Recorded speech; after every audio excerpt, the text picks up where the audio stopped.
না না এমনি না, তুই কইতে যে সাবেটিয়া তোর দেখ মনির দিব, মনির ওর কইলো কি আমার। আসসালামু আলাইকুম। আজকে আমরা চলে গেছিলাম ঢুলিবিটা, আর এমন অবস্থার মধ্যে গেছি আমরা লুঙ্গি পরে চলে গেছিলাম, কারণ হইতাছে আমাদের দুইটা ফুফাতো ভাই আসলে এটা হচ্ছে আমাদের দুইটা ফুফাতো ভাই, আর হচ্ছে আমার চাচতো ভাই আসছে অনেকদিন পর মুন্সিগঞ্জ থেকে। তো সবাই একখান হয়েছে, পরবর্তীতে তরকার লাগছে যে বড় ভাই আজকে আসছে মুরগি খাওয়াবো, আর চাচতো ভাই এটা হচ্ছে আমাদের চাচতো ভাই আমাদের হচ্ছে রুটি খাওয়াবো আনলিমিটেড, আর আমি হচ্ছে কুক খাওয়াবো, আমার বাটে কুকের পড়ছিল, তো আনলিমিটেড কুক খাওয়া হয়েছে, আর হইতেছিল ভাইয়ের রুটি খাওয়া হয়েছে। আর হেরার দুই ফুফাতো ভাই মিলে হইতেছিল মুরগির দাম দেওয়ার কথা ছিল। তো পরবর্তীতে আমাদের খাওয়া স্টার্ট হয়, আর এত তাড়াহুড়োর মধ্যে আসছি যে আমরা কোনো জামা কাপড় পরেই নেই, যেমনি আসছিলাম রাস্তার পারে ওইভাবে চলে আসছি।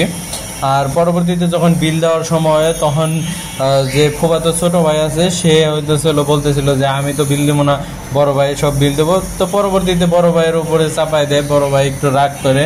তো সেই হিসেবে আমরা একটু মজা নিতেছিলাম চাচতো ভাইরা মিলা। তো আমাদের ফুফাতো ভাইদের আমরা বলি পানির ভাই, আর চাচতো ভাই বলি রক্তের ভাই, এটা আর কি মজা করে বলি।